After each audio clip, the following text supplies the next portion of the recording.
Welcome back to PDMI-West educational sessions, a little post-lunch festivity here with our group. Going to talk a little media outlet roundtable. This is a staple session of PDMI-West. We always have our media outlet leaders come and give you an update on what's happening, and we're happy to have this group here. Should be a really interesting conversation. First, we have to say thank you again to our education sponsor, Pacific Media Technologies. They have created yet another video to share with you. Known for their superior quality and unequaled service, did you know that PMT is also an innovator in technologies that have transformed video ad services? PMT began investing in the latest cloud-based technologies and media tools several years ago, with a simple goal in mind: to be recognized as the gold standard in quality and customer care. Today, PMT's services have transformed what brands and agencies have come to expect in video ad management and production services. Fast, highly responsive customer care and turnaround times with quality guaranteed. Pacific Media Technologies. Technology-driven, quality guaranteed. So again, thank you to PMT for their support, as noted. Thanks, PMT. Media Outlet Roundtable, a great group led by Carey Chase from Modus Direct in the moderator chair. I feel like you're much more like kind of the player coach here, more of the moderator slash speaker, along with Georgakakis from REELZ, Jeff Nash from MeTV-Weigel. So welcome in, thank you, take it away. Hello, everybody. Thank you so much for joining, especially during the lunch hour. So we really appreciate everybody coming and hear us speak. One thing that we kind of settled on a topic because we all got together and found that we had linear television in common. And we thought that it would be really interesting, based on the people assembled here for this conference, to talk about the viability, how essential linear television still is, has always been, and will remain for our businesses. So with that, I would love to have you guys just kind of give a little bit more of a bio of what your experience is within cable, as well as the DigiNets and cable television. Sure. My name is Georgakakis. I'm the head of national ad sales and performance marketing for REELZ. Been with REELZ for 11 years. And prior to that, I've worked at TV Guide and also Lifetime Television, so most of my career has been on the cable side. We love cable and we love linear, and we're here to talk about that today. Great. My name is Jeff Nash. Company's name is Weigel Broadcasting. You're probably familiar with the networks MeTV, H&I, Story, Start, Movies, and Catchy Comedy. We have 6 national networks. Privileged, honored to be a part of it since day one.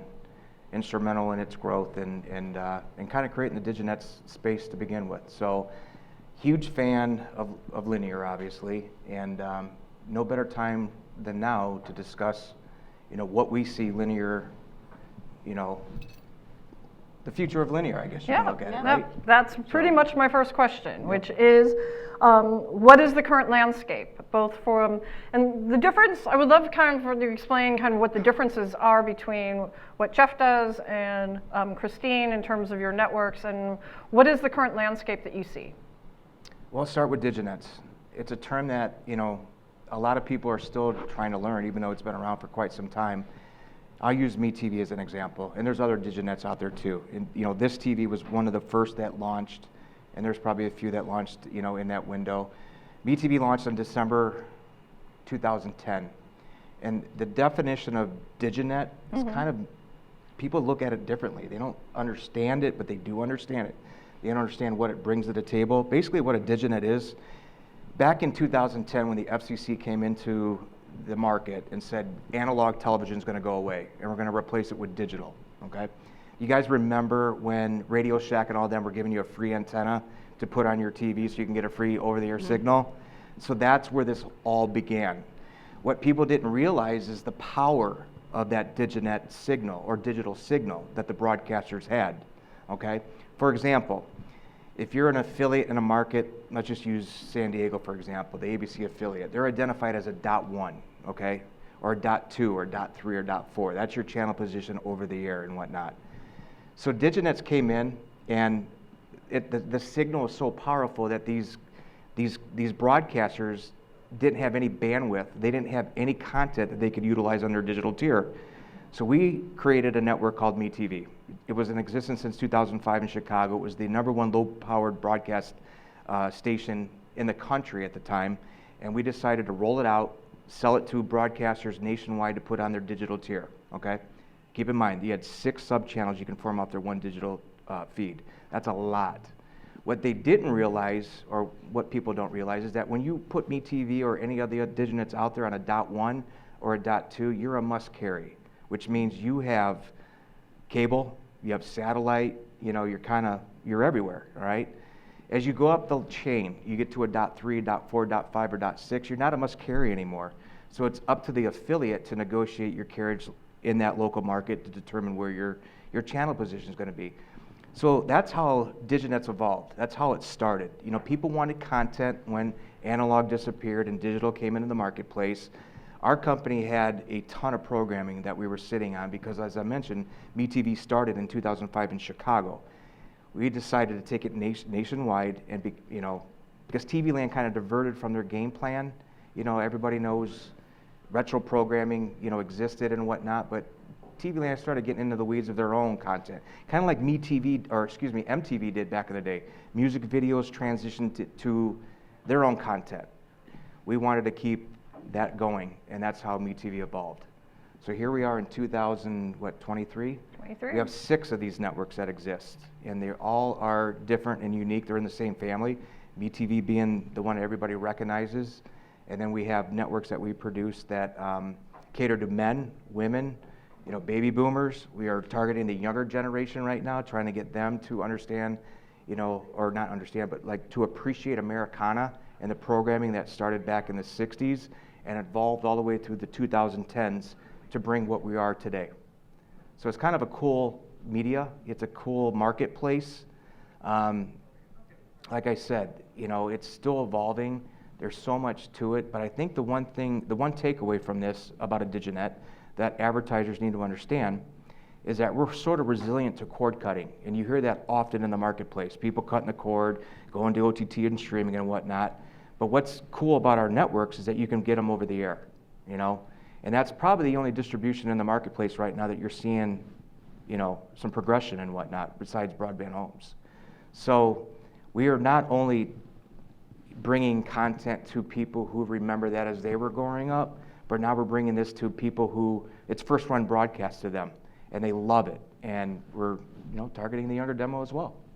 You are targeting. My Yeah. daughter, for the past 10 years, could probably tell you your lineup on TV. She would watch it all the time, only because I don't even know it that well. I hear it all the time. That's awesome. So Christine, tell us a little bit about what you're Sure. seeing on the cable side. Sure, absolutely. As I mentioned, working for REELZ. REELZ has been around for close to 15, going on 20 years almost. Been around a while through various transitions. We are now a full-fledged cable network with some really, really, really great content, and that's been our focal point. Basically is investing in content, and we know by investing in content that has given longevity to the network and has brought in a lot of viewers and has also helped us with growing our subscriber base. So here we are today, not only distributed through cable, but our content is also available on various digital platforms. We don't own the inventory on those digital platforms. However, we do own the inventory on the network, and we're strictly a linear network, but with some really compelling content. And that's how we approach the marketplace, is by investing in content and making it a desirable environment for our advertisers, for our MSOs. And it's a great place to be because we're able to really work with partners to create unique opportunities, and that's how we approach the marketplace. Great content that brings in viewers, that helps us with our MSO agreements, and be able to spread that content through various entities, other platforms, to bring in new viewers, and partner with advertisers in unique ways. That's actually, I'm a media director at an advertising agency. Primarily my background is in direct response, and we were, I think, probably early on the DigiNet side, and have also obviously been a huge supporter of all things cable. I don't know if cable would exist without direct response advertising.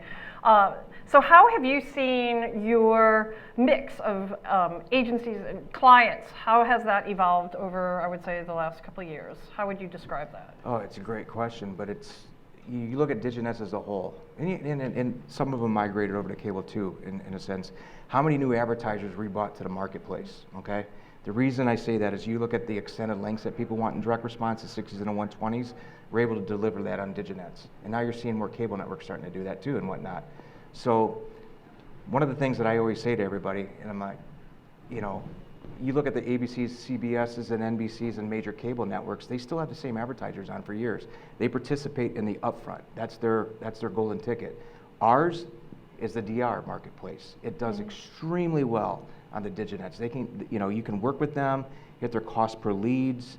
Like I said, you can run extended lengths, and this is a new home for them. And there's so many new advertisers that evolved from the launch of DigiNets. What do you attribute that to? Why do you think that? I mean, I have my own suspicions, but why do you think that it's such a efficiencies? You look at cost per CPMs, for example. Right. Okay, a lot of that's going on in the marketplace right now. A lot of advertisers or direct response advertisers, there's still a handful of them that you're still using the call to action messaging, the 800 numbers, but that's sort of becoming a dinosaur. Early on, it was the only metric that people really used to measure your performance and what your value was in terms of a DigiNet. Now, a lot of the agencies are looking at impressions. What are you delivering? And taking that back to their clients and saying, well, look, these guys deliver, 1 million viewers a night on MASH. You need to be in this programming. It may not hit your cost per, CPM, or not your CPM, your cost per lead and whatnot, but you need to be in this environment. It's efficient, and so. We're seeing a bit of that happening, a lot of it. Christine, how have you seen the evolution of your agency/client base over the years? Like Jeff just said, I mean, it's been a mixture of heavy performance advertisers. It's really a mixed bag. They're looking at CPMs, they're looking at impressions, they're looking at outcomes, they're looking at how performance just in general, and how many apps they've downloaded, different kind of outcomes, different kind of KPIs. And I do believe our platforms really kind of open the floor for a lot of different advertisers to come in and really test and learn. And once they test and learn, it takes off from there. Yep. So, coming from an agency, I'm sure you have something to say about that too, right? Definitely. We almost always, when we're doing tests, most of it is on cable. And we'll also include the DigiNets on maybe the national scale, but we find that is probably the most proven ground for being able to, because of the ease, the lower CPMs overall, we have seen that evolve over the time. Is that it used to be just, I could negotiate off of a cost per order. Now we look at that, we still look at CPM as kind of a gauge of where it is within the whole universe. But the CPO, CPA, those are always going to be the key. CPA, CPL. Right, L's, right. Put whatever letter after that. But that is always what we're going to be, because at the end of the day, that's what the clients are really concerned about. Right. So. And truthfully, there's nothing like you're not going to get the reach other than being on the DigiNets and linear That's TV. a great point about the reach, because you're still covering the whole country on the cable side.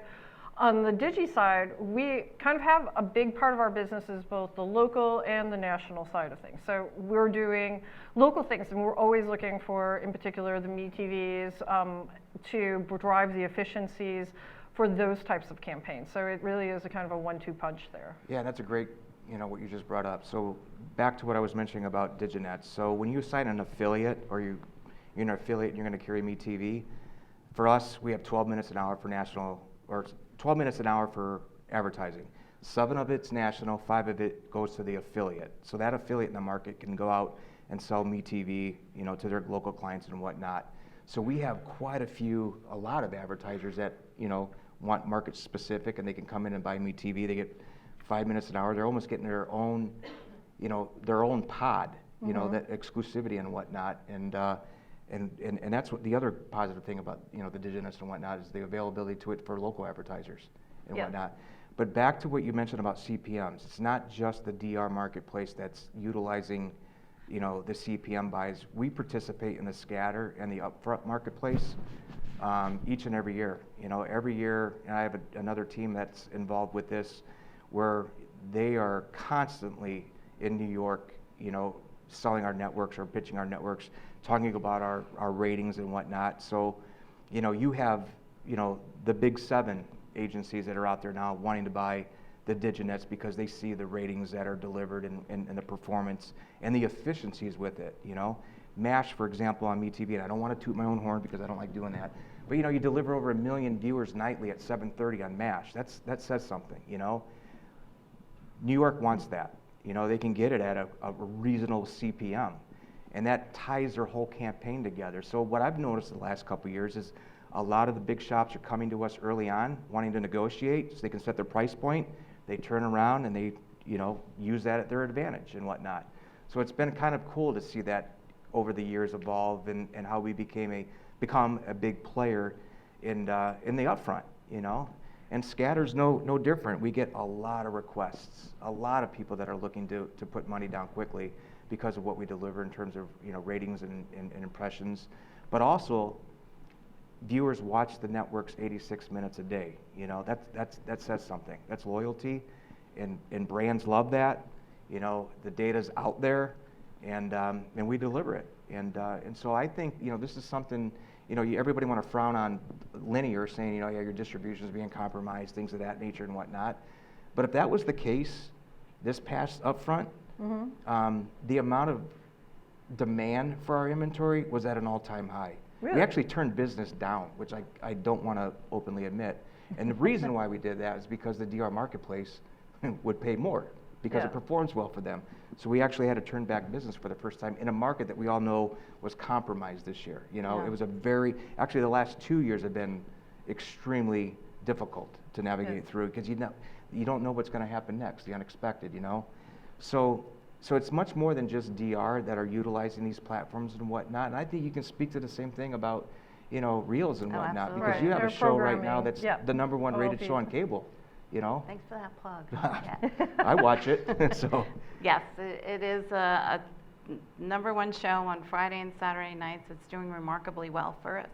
It's created an amazing environment for advertisers where, you know, it really catapulted us to being a top 25 network on the rankers, a network of growth in a marketplace where a lot of networks are declining. So it's a remarkable year for us, but it helped us do an amazing job in this upfront, but it's also working for a lot of our performance advertisers. And quite frankly, as these folks that really focus on CPMs, as they get more involved with alternative metrics and start seeing things in a different way, day parts, how they perform in a different way, you know, I think it's going to impact upfronts moving forward and how they buy. And actually, some are already planning their upfronts based on what they see happening in alternative measurement. So it's 2 different ways of looking at things. And it's not to say one is better than the other. No, you just kind of have But to balance them. Exactly. Because one kind of informs the other, but it doesn't necessarily, it doesn't exactly say how it's going to turn out. CPM does not always indicate how a cost per order is going to be. I've spent my entire career kind of proving Nielsen wrong, you know, on cable networks that, you know, that Nielsen said nobody was watching, and they're like, well, phones are ringing or they're going to the web. So it's always been kind of nice to see how that plays out and when it's right and when it's wrong. What do you attribute the success of P2? Is it the live nature of the program? What do you think makes that stand out to be such a successful show? It's something I've never experienced before. It's definitely absolutely the live nature of the show, but it's also the fandom, and I think you could talk about this after I speak. But you have that fandom too, and you could relate to that. The fandom around this particular show is something out of the norm. It's just remarkable. It's viewers who are tuning in live to the program and are actively, tweeting and exchanging information on social media about what's going on, but not only what's going on. If you're advertising within this show, they are talking about the products that are being advertised within the show and actually buy these products, are tweeting about them. We're top 5 on Twitter every Friday, Saturday night. That's incredible. It's just a remarkable community. They call them OP Nation. And, not only are they, and I hate talking about, this show, but it's like opens up our eyes to the power of what the viewer could do. And it's, again, what they could do on social media, but it's also, we have a segment on the show that finds missing children, and the OP Nation is such a community that they get involved in finding these missing kids. Yeah. We've showcased around 35 missing children, and we found 27 of them. Oh my gosh. So it's just an amazing community, and your hosts are throw awesome. It to you now. Yeah, no, your hosts are top notch. You understand that fandom. Well, keep in mind, it's first run, it's live, it's original content, and it's during a writer strike. So, advertiser, why wouldn't they gravitate toward that, But it just, you watch the show, it's got its own identity, I love it. In fact, I shouldn't say this, you probably know this already. Well, we're fans of each other's content. This past Friday, MeTV ran a promo in On Patrol Live. So, yes, okay. So my phone blew up after it ran, because they knew I love the show. We appreciate the visit. Yeah. But it's good quality. It's fun. Outlets helping outlets, right? So, what would you say that this is indicative of any trends? This kind of marriage between linear television still being very viable and utilizing social media to catapult that, and how can other outlets kind of dial into some of those to continue being successful and appointment television, if you will? I think a lot of it, you got to find the right content and build around that. Yeah. That's the critical thing moving forward, is finding that content that creates that fandom, right? We just recently launched on Peacock, I want to say maybe 3 months ago, and we are one of 2 networks that NBC approached outside of their own networks to be on their platform. The other one is Hallmark, and we know why. I mean, fourth quarter is an amazing quarter and great way for them to get subscribers, but they came to us and said, we want to be a part of, we want your network to be a part of our platform. And it's done great. It expanded our distribution.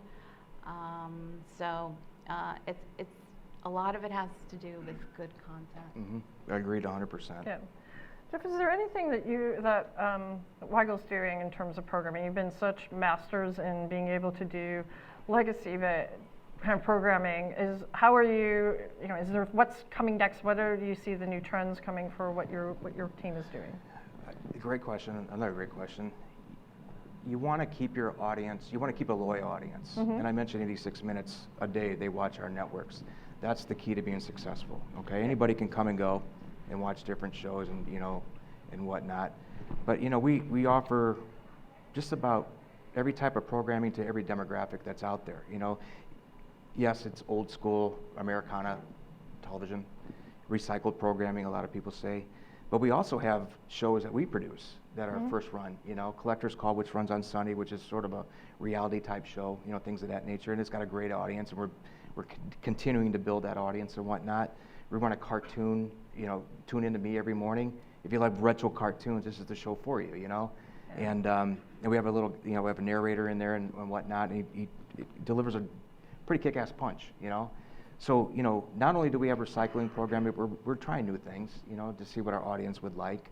Saturdays on MeTV, we have Sven Gooley, which is a Chicago icon, which you know. Yes. You know, now his national, audience is huge, and we're developing that too. So, we're just testing new things. We can, we want to do that. We want to bring things to the marketplace that people haven't thought of, or there might be a need for it. You never know. You got to try, and whatnot. Well, it's interesting. Christine's daughter is watching, right? That it's recycled programming. Complete If you've only seen it once before, but if it's brand new, it's kind of It's interesting. family And we've friendly. been having some conversations with other media Right. outlets, talking about how older programming, bringing a spotlight onto it because for a younger generation, because it is brand new. Yeah. And it's kind of interesting. And the 50s and 60s, it's not even nostalgia. It's almost like a quirkiness that you can apply to it. So I What's think there's interesting, something- because if you look at cord cutting, which is a topic that everybody probably in this room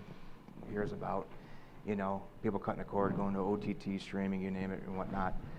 The amount of younger families that don't have the means to buy the streaming or become subscription broke, which I like to say, they're utilizing over-the-air television. And so they're finding MeTV or, any of the networks that we have for the first time. That's first run broadcast to them. That's programming they never seen before or whatnot. Or their family didn't, tell them about it. All in the Family, for example, is a show that, we all grew up watching and whatnot. And the amount of viewers that we get emailing and calling in daily are like, wow, this is new to us. We love it, Yeah. So we're trying to tap into that generation that, yes, they're streamers, they have their phone in their hands, 24/7 and whatnot, where we're trying to educate them and bring them along to appreciate our programming so that one day when they are, 35, 64, 50 plus, they're going to have an appreciation for it, Very good.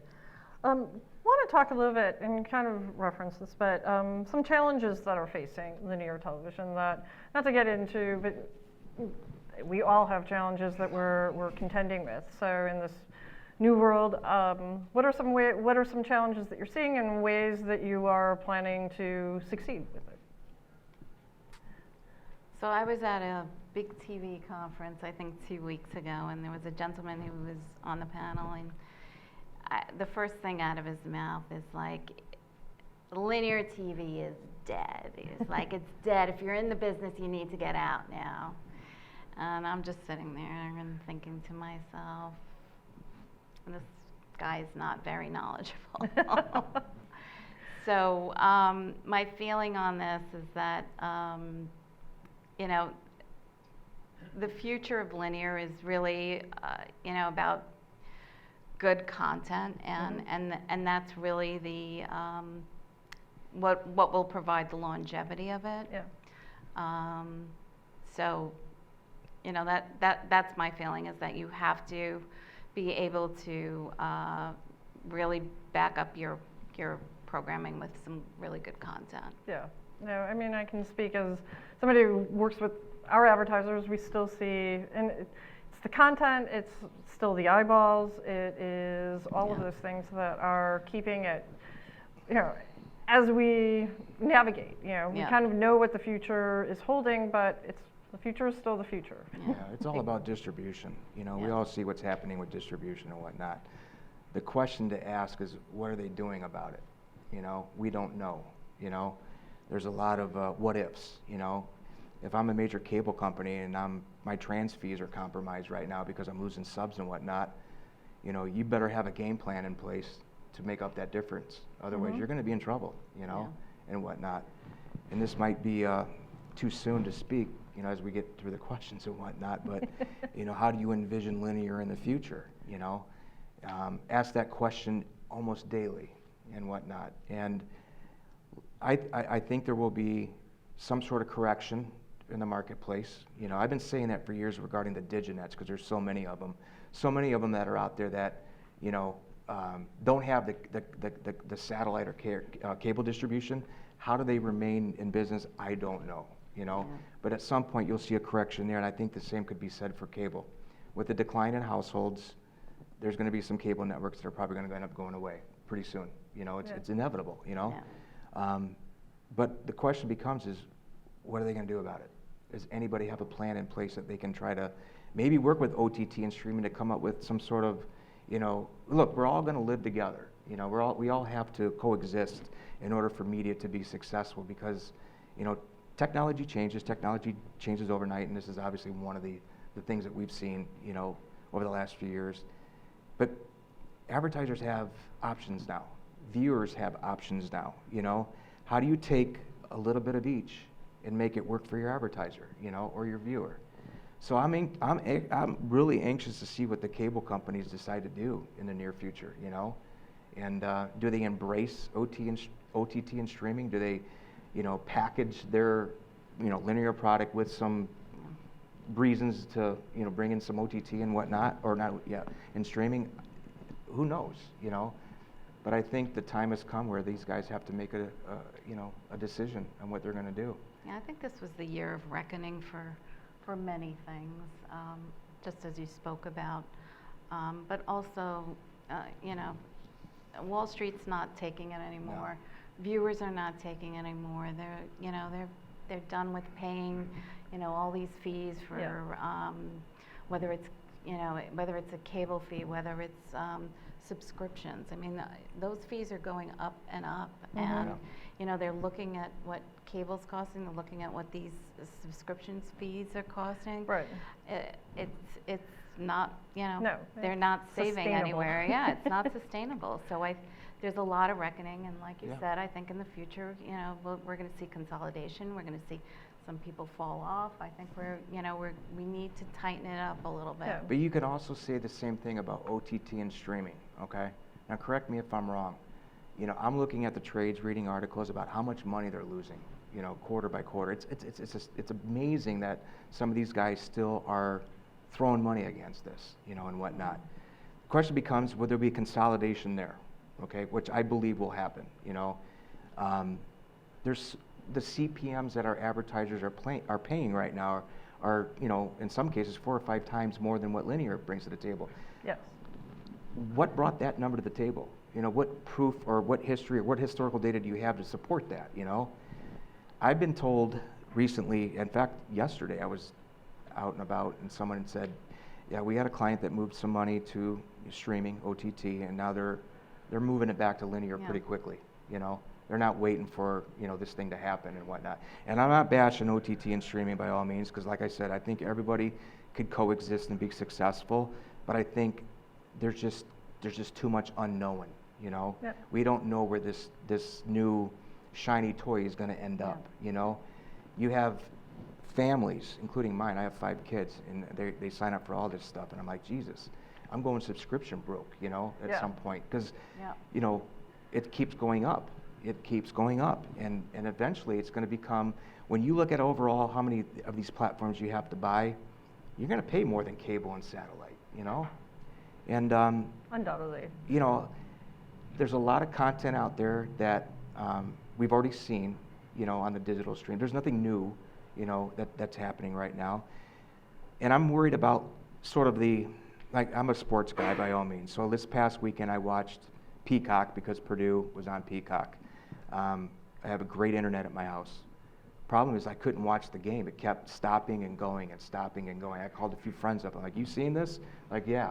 There's something going on with their stream. It's not handling the amount of volume of people that are watching it, or they don't have the bandwidth or whatnot. So that was a problem. Thursday Night Football on Amazon, and I'm not bashing these guys by all means, but I'm a football guy. I wanted to watch the game. Same thing. It all got pixels. It looked like VHF back in the 1960s, where you're trying to dial it in. I was like, okay, is this my Wi-Fi? I said it a few times. It kept happening. So I think there's a problem there that they need to address and whatnot. The user experience is it's horrible. Not so great. I mean, how many minutes do you spend trying to navigate through all these things for something to watch? Yeah. And that's one of the things about linear, that you don't have to do that. You don't have to navigate. It's there for you. Hit guide and boom, there you go. Gone are the days of tinfoil on the bunny. So I think people will. I think people will eventually get frustrated at that. I think they already are. Like they want to watch 2 football games. You're coming out of linear. You have to find it on a different platform. It's not user conducive. Right. So we had to pay a fee to join Peacock so I can watch Purdue and Michigan right after. That's like what, 12 of them now we're subscribing to. And keep in mind, my perception of OTT and streaming back in the day when it launched was simple. It was about binge programming, and it was about commercial free. Okay, that's why I started to watch it. In fact, when COVID hit back in 2010, you know, I got hooked on Shameless, and I watched every episode for like 2 weeks. My kids never saw me. Today, okay, let's look at Yellowstone, for example. You know, you get engaged with Yellowstone. They put a new episode on every week, so it forces you to hold on to your subscription, okay? You lose what OTT and streaming was all about, and that was binge programming, okay? Netflix, okay? A few of them, they're hemorrhaging, so they got to go to ad-based, okay? That's not why you wanted to be involved with or OTT or streaming to begin with. You got away from it because it didn't have ads. Right. Now you're bringing Until ads into the mix, Thursday okay? to see the episode. So what's the difference between linear and that right now, and whatnot? So only time will tell. Nobody has a crystal ball to see where this is going, but you know, give it a few years and see what happens and what the you know, the viewers and what the advertisers, you know, want. You know, it's too early to tell. But one thing you hit on earlier was the CPMs, and you know, from a media buying standpoint, we are always kind of used to, especially on the DR side, having CPMs essentially when we calculate them below $5, even cheaper. And so obviously we don't see that necessarily within the CTV world, OTT streaming, because you're doing the layering. And as a buyer, I have to evaluate, is this really worth doing kind of something that's more broad, which has always been the approach that we've taken from a performance standpoint, be on the whole day part, not a program specific per se, unless it's really warranted and we can prove that it's generating the response and the performance that we're looking for. What we're finding on this is really trying to use performance to negotiate down on those CPMs. And so it's kind of interesting the way that you had said the programming overall. What we look for is, I'm not looking for super targeted. I still see that the same approach is coming back, and we're starting to see some value as far as that goes. I was kind of curious if that has any impact, or if you're hearing that from other advertisers. Jeff, you had indicated that some people were coming back. What were some of the reasonings behind that? not reaching the cost per leads. You know, they can't get the volume that they can get on linear. You know, at that, you know, you use this $5 CPM. You know, look at a rate. You know, Monday through Friday daytime, which is what everybody wants to be for DR. You know, you can buy a lot of volume in the marketplace for that. You're going to hit your goals on linear TV. The jury's still out on OTT and streaming. Can they get it? Can it perform? You know, a lot of the DR guys that I had spoken to recently said they wanted to test it and see for themselves how it performed. Fast channels is another one. You know, nobody talks enough about fast channels on, you know, LG TV and Samsung and all that. You know, I mean, it's basically free television. It's broadcast television all over again. You know, but the people that I know that have tried it, like, you get lost. You know, you're putting in an environment where there's not enough eyeballs yet, okay, and whatnot. So it doesn't drive the leads that they need in order for these campaigns to be successful. You know, and so that's where the hesitation's been. You know, with a few of the people that I've spoken to, the call volume's not there. You know, they might, you know, overall might get a halfway decent CPM. You know, I know it's more expensive than linear, but it's all about the bottom line.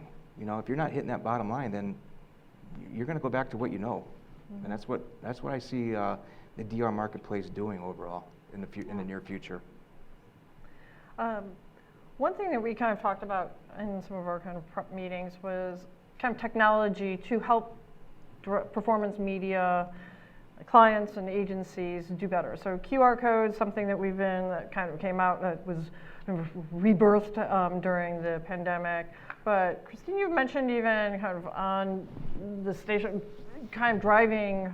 So I'd love to hear about more technology or ways that your clients are being creative in terms of making performance, and then maybe possibly even utilizing social media, things of that nature that are cultivating, you know, the ways that as performance medias that we can utilize linear television to extend and improve our cost per orders or cost per aids. Well, just you know, partnering up with so many different advertisers and agencies, they all have their own proprietary metrics that they use to work with their clients, but also the clients have their own measurement that they use and kind of bring that together, their first party data, together with the agency, and work together to reach their ultimate KPIs and ROIs. So that's one thing I see, that a lot of DR advertisers, performance advertisers, have their own proprietary measurements. And when you talk to them about iSpot, what are you doing outside of Nielsen? And Nielsen is almost non-existent when we talk to a lot of the performance advertisers. It's more about their own proprietary database. So you'll see that in discussions. And QR codes is a great way to get that immediate kind of ROI in a linear landscape. A lot of people are using that in their copies. We're selling that as part of, a package in lower thirds. So we're utilizing that. And then in turn, we're also offering an extension on our digital platform where, we do an as seen on OPL. So any advertiser that airs in On Patrol Live will get an opportunity to air that commercial online, and will also drive to the website for orders. Okay. Jeff, anything that you I'm a guys huge would fan of like? the QR code. I love it. I think it's great. And I say that because everybody's got these at all times in their pocket or in their hands or whatnot. And I know it's the younger demographic, but you see something on TV you like, you can immediately take a picture and boom, there you are. And you can have a dedicated QR code that's assigned to your network, so it supports performance and whatnot. Over time, the baby boomers, the ones that weren't so tech savvy, they are starting to utilize the QR code. They started utilizing the QR code back when COVID existed, when they would go into a restaurant and had to scan the menu. So they got familiar with it, they understand it. So now when they see it, it's not a foreign language to them. So they're utilizing it. What I like about it is it allows advertisers to branch out of their buys. What I mean by that is, and I mentioned this earlier about the diginets, we have the capabilities of airing 60s and 120s. But when you run a DR campaign and you have a QR code, that QR code stays up there for 30 seconds. Now you can build out creative that's 30 seconds, all right? Now you can go out and buy networks that you probably couldn't buy before because all you had was a 60 and 120, and you're able to get that, inventory for the first time, and that could help your campaign and whatnot. So we've seen that as well. I've seen a combination of 120s, 3 minutes, and 30s. And the 30s are looking at as, it's performance-based, but it's also a brand, because they can see how many people made an attempt or scanned it. They may not even bought the product or whatnot, but they know it works. They know people are engaged when they see that creative and whatnot. So that's what I like about the QR code. Has that changed the unit length distribution that your advertisers use, or have you seen any changes as far as that goes? I think it enhances it. I think it's too early to tell if that's going to be where everyone transitions to and whatnot, but I think it definitely helps support their 60s and 120s. Another option, Yep. Do you still see a significant amount of 120s, or has that fallen off over the years? I do. I see more 3 minutes now than I've ever seen, Really? Yeah, we get a lot of 5-minute requests, believe it or not, which is difficult to clear in the marketplace. I think there's only a handful of networks that can do that, but we see a lot of 3 minutes and stuff. And what, one of the other things I've seen is long form advertising, the 2830s back in the day, which, are slowly, they're still out there and whatnot, but they're kind of becoming a dinosaur. A lot of those guys are now converting over to, 3 minutes or 2 minutes, and they're out there buying media for the first time. And the ones that I've spoken to, they got to have different metrics for that. It's not the same as a 2830. Some understand, some don't. But I like the fact that they're looking at it and saying, we need to transition over to something new. This is what the market is, bringing to the table now, and they're testing it and trying it. And there's been a lot of success there with 3s and 2s and whatnot. And that's where linear TV comes in. We can accommodate those longer lengths.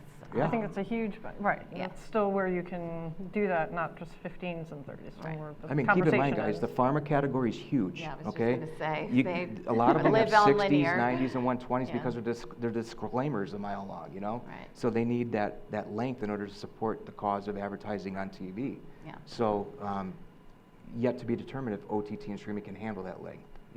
Some may, some may not. But those advertisers know they have, they can turn. What kind of linear for that. advertisers do you see? Is it usually older? What kind of demos are they skewing, or does it run the gamut? It runs everywhere, it runs everywhere. I mean, honestly, at the end of the day, like you look at like the general market side, the scattered and the upfront marketplace, which, we participate in and whatnot, over the last few years, we've seen, budgets sort of being transitioning over to DR, okay, because of the terms, 72-hour cancel and whatnot. So you look at P&G, for example, or you look at a few retail businesses that were all about the upfront. That's what they bought, that's what they lived in, that was their currency. And now a huge part of their budget is being moved over to the hybrid marketplace, the hybrid DR marketplace, where you're not negotiating, you're not basing it on calls or whatnot, you're basing it on impressions. Yeah. They can justify spending, a $10 CPM on, 3564. They go back to their clients and are like, hey, look what we have. This is a great value for us and whatnot. So the hybrid marketplaces expand on the, in my opinion, I've seen it on cable networks too, a lot. These guys want that flexible terms and whatnot. They want that. And that's what they're doing. They're doing a combination of secured and the flexibility of DR. Yeah, I think, and we kind of touched on this, that the impressions as a language, if you will, of demonstrating either the power of what your advertising vehicle is. I think it speaks to, now 2023, people with 20 years experience are still very adept at digital media, has that impact on linear television.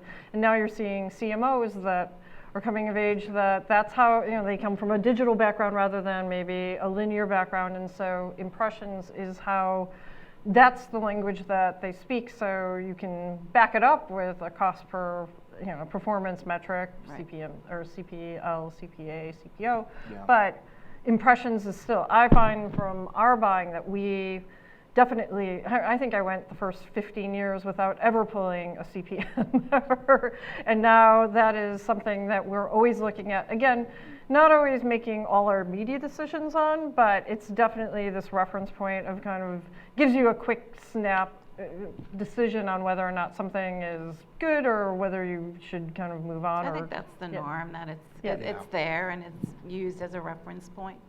Yeah, the traditional DR guys, the call to action guys, they're all looking at impressions Yeah. to justify the buy. The Even 800 when they number don't is starting to, exist. become old school, I guess Yep. you can say. There's been quite a few traditional DR agencies that I've worked with over the last few years that, they want to see your impressions, but they won't necessarily negotiate a CPM with you. Right. But they're looking at the rate that Yeah, you're offering them, and then they're exactly. backing into that number Yeah. themselves. Right. And then they kick it back to their clients and saying, look at the value that we're buying here, So it may not be performance that's allowing for them to buy you. It might be the volume that you're bringing to the table in terms of viewers or the volume of calls that you might be delivering to them.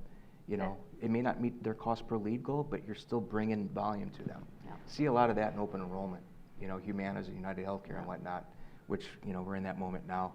It's, they look at CPMs a lot more than they're looking at their actual leads that they're getting. Great.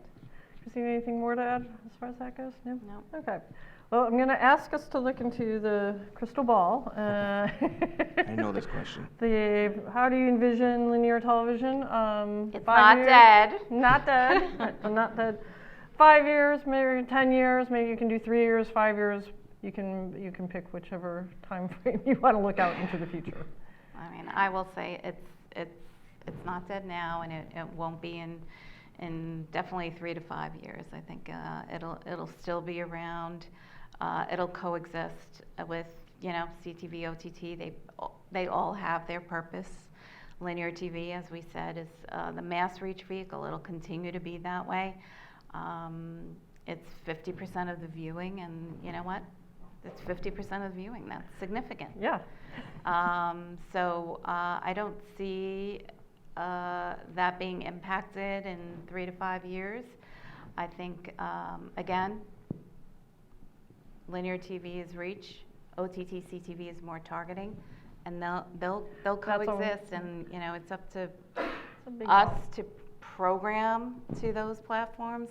But it's even harder for the agencies because they've got to measure cross-platform, Yes. right? Oh gosh. Yes. So, it's a lot more work on the agency's part, but on our part, it's a bigger investment.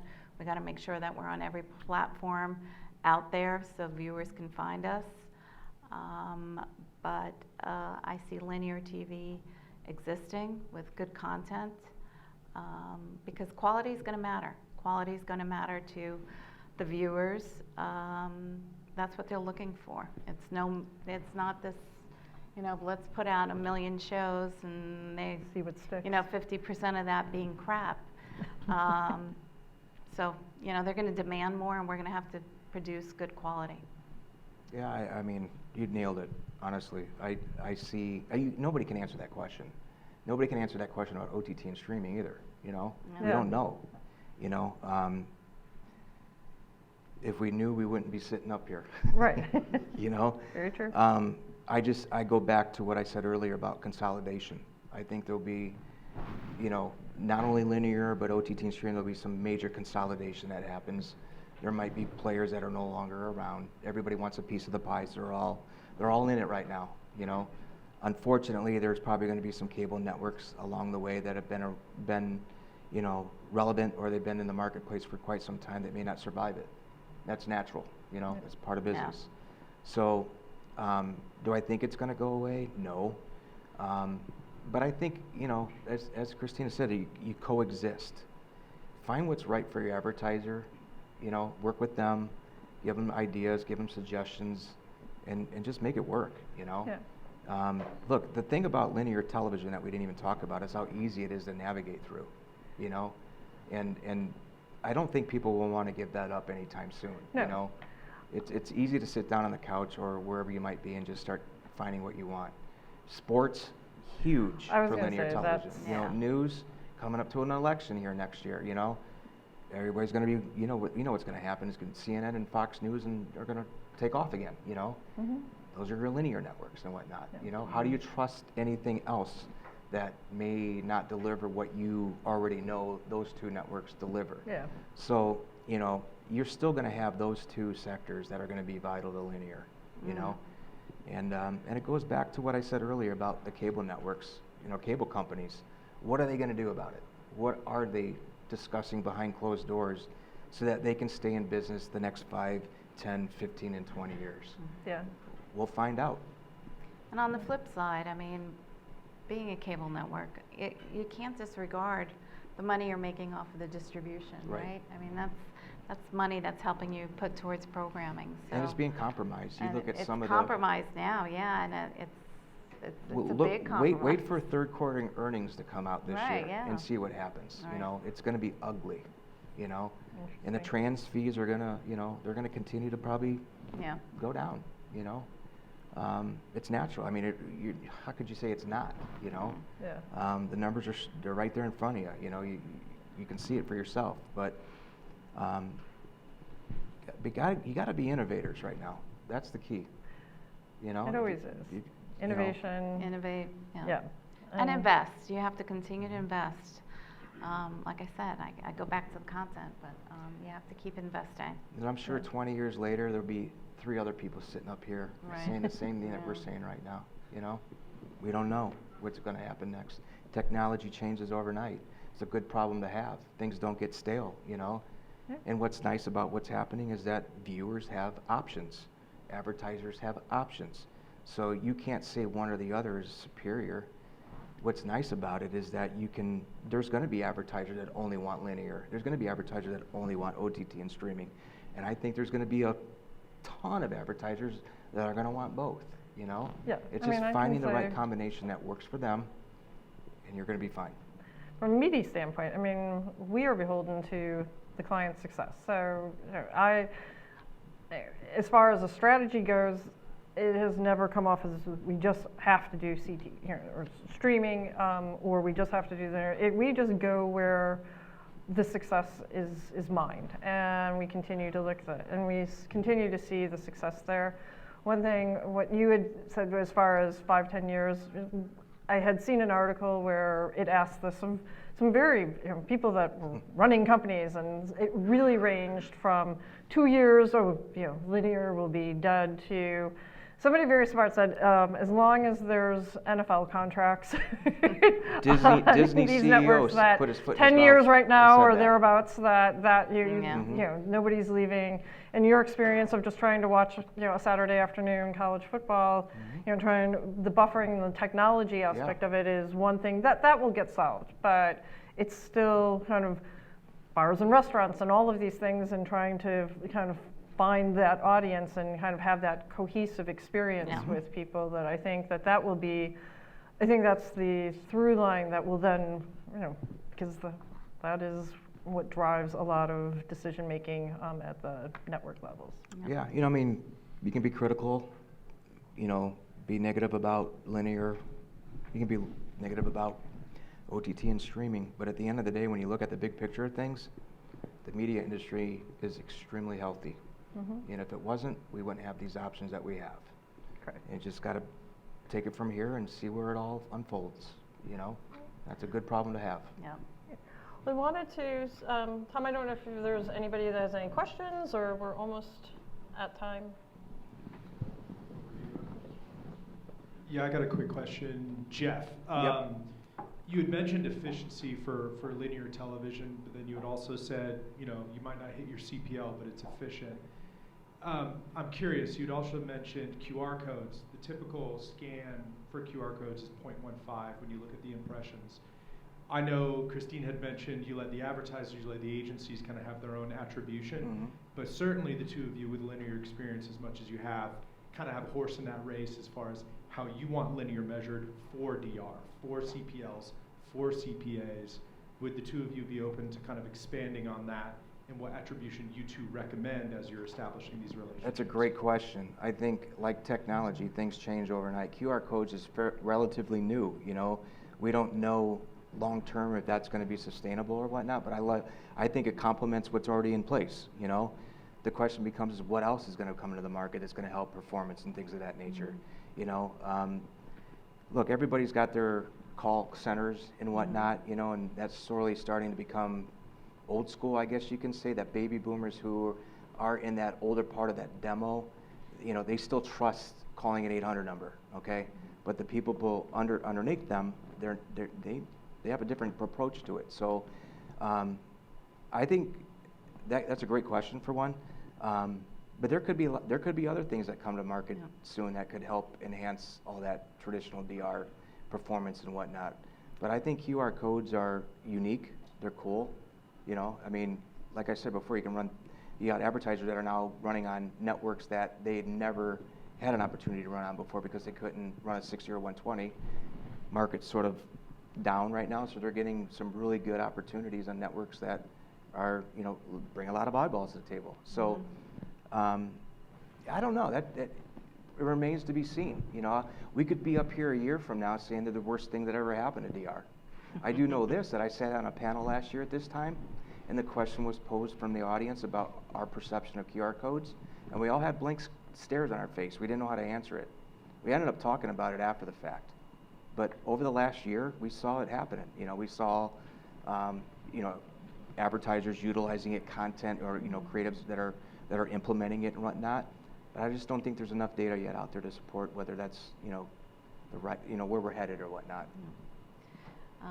From our standpoint, I could say, yeah, definitely QR codes, but there's also, you know, drive to search, right? There's a company out there, EDO, that really focuses on that. And I will say that just from our experience with this one marquee show and the fandom it creates around advertisers, it's incredible what power they have, and we see the search on our clients' website just skyrocket. So that's another alternative of looking at performance, which we've really have looked into this year, just for the mere fact of the fandom involved and people wanting to support the products that are advertised within that show, the show they love. So that could be another avenue of kind of measuring performance. Yeah, I think it's, in the long term, I think it's CPM. Honestly, I really do. And I say that because if you look at you guys may not know this or not, but there's some networks out there that become C3 rated as of recently or over the last couple years, and it makes zero sense why they decide to become Nielsen rated when they have no ratings at all, okay? I look at it as, okay, they understand where DR is going in the future, where, you know, it may not be call to action or anymore, it's gonna be impression based, so they're becoming rated now, so they have historical in their system so that media buyers can buy them in the near future or whatnot.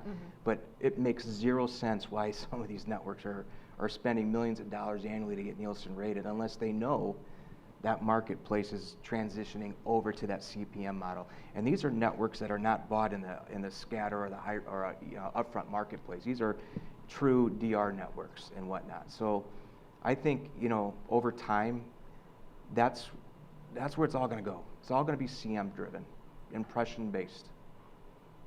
Yeah, it's happening now. I'll sort of follow up on that. You've all brought this up, so I'll direct it to all of you. Linear clearly can deliver efficient CPMs. You've all said that. If you're a direct response advertiser whose business lives and dies by cost per call, cost per inquiry, cost per qualified lead, cost per acquisition, what does the CPM mean other than an interesting data point to look at? Well, that's another great question. So the conversations I've had with agencies and whatnot, it's what we deliver in terms of impressions. They sell it back to their client as, look, you may not have performed well in that network, but you still had a lot of volume that helped your overall buy. You know, when they look at it as an aggregate, they need those leads that are coming from a network that delivers those volumes and that volume and whatnot. There's been a lot of media campaigns of recently that I know their cost per lead. I know exactly what it is, $25, $30, $40, whatever that might be. Very easy to achieve. And all of a sudden, it ain't happening. You know, you've dropped rates 30 to 40% over the last 7 quarters because of the market conditions, and now you're not delivering. You know, why? You know, why is that happening? Is it because people are not calling anymore? You know, the 800 numbers? Are they going to the website to look at the product first before they make a decision on whether they want it or not, and they don't go back to the 800 number? You don't get credit for it anymore like you did back in the day, you know? So I think a lot of the agencies are just using it as a reason to go back to their clients and say, you know, look, this spot you aired in on MASH delivered 1 million viewers at 7:30 last night. You need to be in this show. It may not have hit your $40 cost per lead, but you drove the volume and your overall campaign was successful. And those are the conversations that we're having right now with a lot of our advertisers. All right. Famous last words? It's not dead. Linear is not dead, yes. No, still very viable as an agency. We love, and really this has been a fantastic time sitting with you guys and kind of Thank preparing you. for this. So I think that, some great answers and ways to look at it for the future. It'll be interesting a year from now Yep. to have this Yeah, conversation. exactly. Because Put it in a time capsule. we don't know. It's We don't unknown. know. We don't. Well, thank you very much. Thank you.